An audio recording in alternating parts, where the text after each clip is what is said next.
Salmo 44, comentário bíblico expositivo, Warren W. Wiersbe. O povo de Israel cantava louvores a Deus depois de suas grandes vitórias. Êxodo 15, Juízes 5. Mas esse salmo foi escrito depois de uma derrota humilhante. Versículos 9 ao 14 e 22. Os paralelos entre os Salmos 44 e o Salmo 60 indicam que os inimigos em questão eram os edomitas e os arameus. Salmos 44, 3, Salmo 65, Salmo 44, 5, Salmo 60, 12, Salmos 44, 9, 23, Salmo 61, 10, 2 Samuel capítulo 8 e capítulo 10, 1 Crônicas capítulo 18. Apesar de Israel ter finalmente conquistado grandes vitórias sobre seus adversários, o povo deve ter sofrido algumas derrotas ao longo do caminho e ser inquietado. Afinal, Jeová era seu rei, versículo 4, e havia capacitado Israel a conquistar a terra. Então, por que abandonaria seu povo enquanto procuravam proteger sua herança? Talvez esse salmo tenha sido usado num dia nacional de oração, tendo um dirigente para dizer os versículos com eu e meu, enquanto o povo dizia os versículos com nós, nosso. As 4 estrofes que se constituem o cântico revelam 4 atitudes diferentes da parte do povo. Primeira, gloriando-se em Deus, tu nos ajudaste. Salmos 44, do 1 ao 8. Ao recapitular a história de Israel desde o êxodo do Egito, o salmista glorifica a Deus por tudo o que ele fez para derrotar as nações cananeias e permitir que Israel se apropriasse de sua herança. Versículo 8. Os pais israelitas obedeceram a Deus e contaram a seus filhos e netos o que o Senhor havia feito. Salmo 78, 3, Êxodo 12, 26, 27, Êxodo 13, 8, 14, Deuteronômio 6, 1, Deuteronômio 32, 7, Jeremias 4, 6, 21. Deus havia arrancado da terra as nações ímpias, plantado Israel em um lugar e dado a seu povo as condições para se arraigar e crescer na terra prometida. Salmos 80, do 8 ao 11, Êxodos 15, 17, Isaías 5. Isso tudo não foi feito porque Israel merecia, mas sim pelo amor e pela graça de Deus. Deuteronômio 4, 34, 37, Deuteronômio 7, 7, 9, 19, Deuteronômio 8, 17, Deuteronômio 9, do 4 ao 6, Deuteronômio 26, 8 e 9. O poder de Deus deu a vitória, e seu rosto resplandeceu sobre o seu povo. Salmos 4, 6, Salmos 31, 16, Salmos 83, 7, 19. O salmista declara que Jeová ainda é seu rei. Versículos 4, Salmos 10, 16, Salmos 29, 10, Salmos 47, 6, Salmos 74, 12. E pode ordenar, decretar as vitórias para seu povo. A nação não almejava glória alguma para si, antes desejava que o Senhor recebesse toda a glória. Segundo, abandonados por Deus, tu não está nos ajudando. Salmos 44, do 9 ao 16.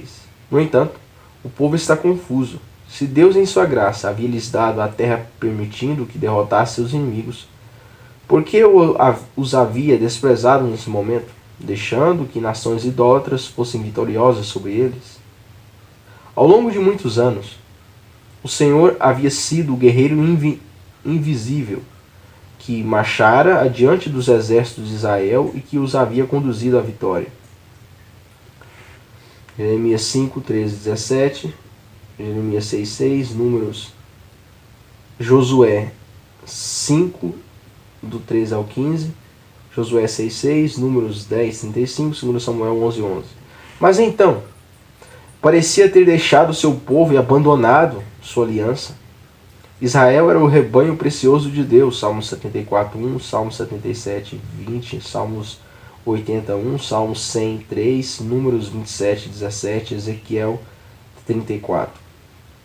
Mas o Senhor estava permitindo que fossem massacrados pelos inimigos e tratados como seres desprezíveis. Juízes 2, 14, Juízes 3, 8, Juízes 4, 9, 4, 2, 9. Quando não eram executados, os prisioneiros de guerra eram vendidos como escravos e espalhados no meio das nações vizinhas. Essas nações alegravam-se com as derrotas humilhantes de Israel e zombavam dos israelitas.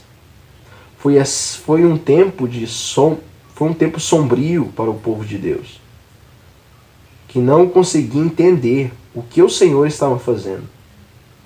Salmos 42, 10, Salmos 74, 10, 18, 22, Salmos 79, 4, 12. A desonra e a desgraça levaram o povo à submissão e à intercessão. Terceiro, fiéis a Deus. Tu deve nos ajudar. Salmos 44, do 17 ao 22. Quando havia problemas em Israel, costumava-se atribuí-los em primeiro lugar ao pecado de alguém. Por certo, este foi o caso da derrota de Israel em Ais, Josué 7, no período de 3 anos de escassez de alimentos nos dias de Davi, 2 Samuel capítulo 21. E quando Davi fez um censo do povo, 2 Samuel capítulo 24. Porém, o salmista não sabia de pecado algum que devesse ser confessado, pois o povo estava sendo fiel ao Senhor. Deus poderia sondar a mente e o coração deles e não encontraria qualquer transgressão da aliança. Estavam se dedicando inteiramente a Deus, sem buscar a ajuda de ídolos, e davam a vida para proteger a terra que o Senhor, em sua bondade, lhes havia concedido. Paulo cita o versículo 11, em Romanos 8,36, como parte da argumentação magnífica de que nada pode separar o povo de Deus de seu amor, nem mesmo a derrota, depois de um histórico de vitórias. O princípio é o mesmo, tanto para o povo de Deus em sua antiga aliança, tanto para o povo de Deus na sua antiga aliança, quanto para seu povo na nova aliança. Aqueles que dão a vida pela causa do Senhor são conquistadores, não vítimas. E Deus pode ser glorificado mesmo em meio a aparentes derrotas. Quando os 5 jovens deram a vida no Equador para ajudar a alcançar os índios Aucas, muita gente perguntou: por que esse desperdício? Por que esse desperdício?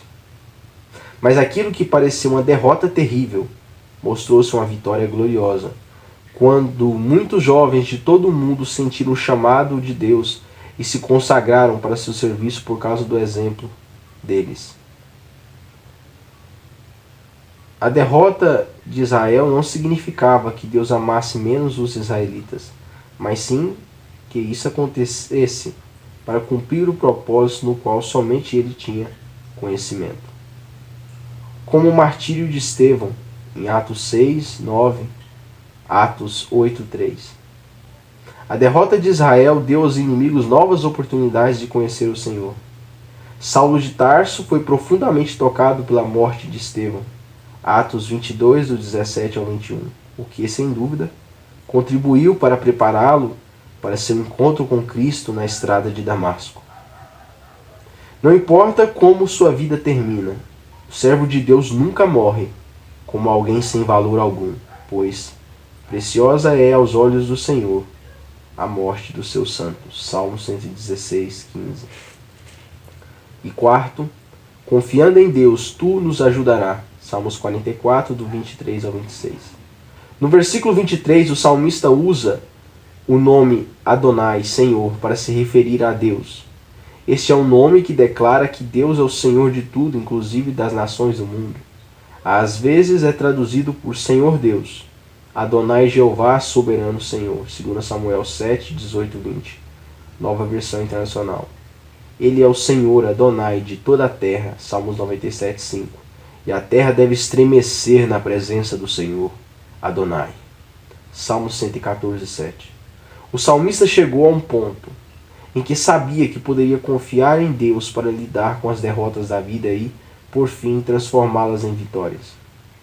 Sem dúvida, Deus parecia estar dormindo e as nações teve de despertá-lo. Salmo 7, 6, Salmo 78, 65. Mas é certo que não dormita nem dorme o guarda de Israel. Salmo 121, 4.